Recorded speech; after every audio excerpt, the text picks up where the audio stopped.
हम्म, ताई एक नंबर. मध्येच चोरून खाल्लंय ते नाही. थोडं दे ना.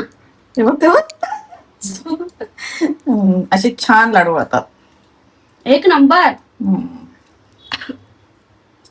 बघितलं ना माझ्या बहिणीने कसं चोरून लाडू खाल्लेले आहे, म्हणजे लाडूचं जे बॅटर होतं ते खाल्लेले आहे. आणि तुम्हाला वाटत असेल बेसनाचे लाडू आहेत किंवा मुगाचे लाडू आहेत, इतर कुठले वाटत असतील, बुंदीचे लाडू वाटत असतील, पण नाही, हे आहेत कॉर्नचे लाडू, म्हणजे मक्याचे कणीस जे असतात ना त्याचे दाणे, मक्याचे दाणे त्याचे लाडू केलेले आहेत. हो, फर्स्ट टाईम मी तुम्हाला सांगते, मक्याच्या दाण्यापासून लाडू बनतात आणि खूप खूप खूप टेस्टी बनतात.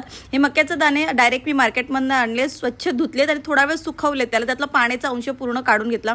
थोडं सुकल्यानंतर त्याला मिक्सरमध्ये फिरवून घ्यायचं, पाणी जरा सुद्धा वापरायचं नाही, असंच दरदरीत फिरवून घ्यायचं, म्हणजे मक्याच्या दाण्याची पूर्णपणे चुरा झाला पाहिजे, असं जाडसर ते फिरवून घ्यायचं. मग नंतर एका कढईमध्ये थोडंसं तूप घ्यायचं, म्हणजे तुम्हाला क्वांटिटी किती आहे त्याच्या हिशोबाने. मी इथे 2 चमचे तूप घेतलेलं आहे. तूप व्यवस्थित गरम झालं, त्याच्यामध्ये बारीक रवा घालायचा. आता जेवढं कॉर्न आहेत ना त्याच्या हिशोबानेच तुम्ही घालायचं. असं माझा 1/2 किलो कॉर्न होते, त्याच्यामुळे मी 3 चमचेच, म्हणजे खाण्याचा जो पोहे खाण्याचा चमचा असतो ना तसे 3 मोठे चमचे मी बारीक रवा घातलेला आहे. रवा व्यवस्थित गोल्डन रंग येईपर्यंत परतायचा, म्हणजे आपण शिऱ्यासाठी कसा करतो असं गुलाबी रंग येईपर्यंत मी व्यवस्थित परतून घेतला. आणि घरात असा खमंग वास सुटलेला आहे ह्या लाडू करताना. आणि मस्तपैकी बघा आता रवा छान असा परतून झालेला आहे. आणि इतका छान रवा परतला ना की आपण व्यवस्थित ते लाडू छान होतात. जर तुम्हाला वाटलं ड्राय आहे तुमचं बॅटर तर तुम्ही थोडंसं वरून तूप एक्स्ट्रा घालू शकता.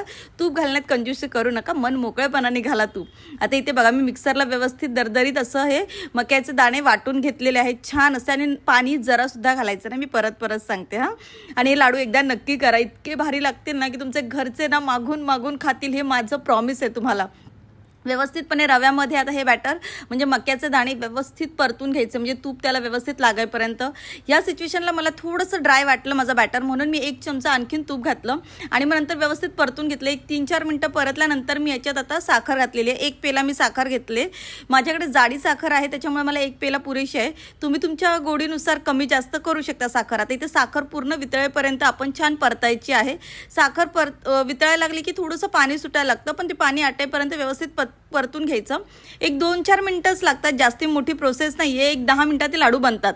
आता बघा इथे व्यवस्थितपणे हे छान असं साखर पूर्ण वितळले, पाणीसुद्धा म्हणजे सुकून गेलेलं आहे आणि छान असं शिरा कसा होतो अगदी तसं बॅटर झालेलं आहे. आता हे बॅटर आपलं रेडी आहे, पण ह्याच्यात अजून एक महत्त्वाची गोष्टसुद्धा आपल्याला घालायची आहे, ती म्हणजे खोबरं. सुकं खोबरं असतं ना ते मी 1 वाटी घेतलेलं आहे आणि त्याला मिक्सरमध्ये बारीक फिरवून घेतले. तुम्ही हवं तर किसून घ्या, खाऊन घ्या, कसंही घ्या, पण मी मिक्सरमध्ये बारीक वाटून घेतले. थोडं झटपट काम होतं ना.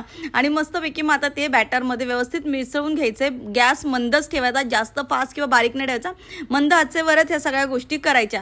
5 ते 7 मिनटं लागते त्या सगळ्या गोष्टी व्हायला. जर तुमच्याकडे सगळं सामान रेडी असेल ना तर फटाफट हे लाडू होतात. कोणी जर पाहुणे वगैरे येणार असतील ना तर तुम्ही झटपट हे असे करून त्यांना देऊ शकता. आणि बघा इतकं छान झालेलं आहे ना की हे बॅटर लगेच रेडी झालं आहे. आता ह्याला 5 मिनटं आपण गॅसवरून आता उतरवून थंड होऊ द्यायचं आहे. म्हणजे जरा कोमट झालं ना मी हाताला लागतील, म्हणजे सहन होईल, आपण लाडू इतके वळू शकतो. असं झालं ना की मग लाडू पटपट वळायला घ्यायचे. जास्त थंड होऊ देऊ नका, व्यवस्थित सेट हो, म्हणजे थंड झालं ना कोमट थोडंसं की मग लगेच वळून घ्या. मी थोडंसं गरम असतानाच वळायला घेतलेले आणि वळताना बघा किती इझिली वळले जातात लाडू, कुठेही ब्रेक होत नाहीत, कुठेही कडा वगैरे सुटत नाहीत, असं काही होत नाही. माझी बहीण बघा लगेच चोरून खायला रेडी आहे, तिने खाल्लं आणि तिला खूप आवडलं. माझ्या घरात हे लाडू खूप जास्त आवडतात. मक्याचे कणीस आणले ना की बॉईल कॉर्न केल्यानंतर हे लाडूची डिमांड आमच्या घरात नक्कीच होते. बघा इतके मी केलेत ना, म्हणजे 30 लाडू बनले होते माझे ह्याच्यामध्ये आणि 30 लाडू ना 2 दिवसात संपले आमच्या घरात. त्याच्यामुळे तुम्ही नक्की करा, पौष्टिक आहेत, लहान मुलंही खूप आवडीने खातील, मोठ्यांपासून सगळेच खातील.